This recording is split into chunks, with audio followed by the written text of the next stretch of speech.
Look, I always tell you this when remember Job? Job was feeling, everything had been taken from him. He's up on the mountain. He's having a bad day, having a bad couple days, right?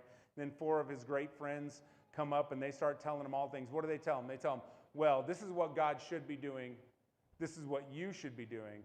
This is who God is, and this is who you are, and this is why things are happening. And they're trying to find all of this rationale for why this happens in the book of Job, right? But then God gets an opportunity to speak in the book of Job. And you know what he says in Job 38, 8 through 11? He says, this is what God says to Job. He says, who shut up the sea behind doors when it burst forth from the womb?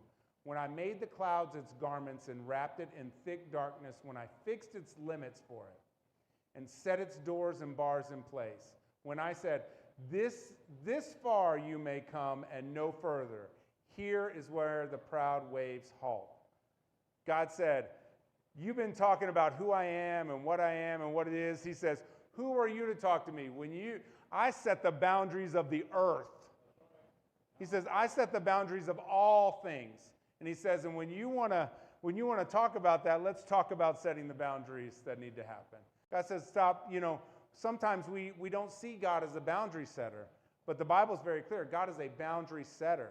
And if God's a boundary setter and we're supposed to be like him, congratulations, you're supposed to be a boundary setter too in the dominion that God has given you, right? So the first thing we have to understand is that boundaries aren't bad things.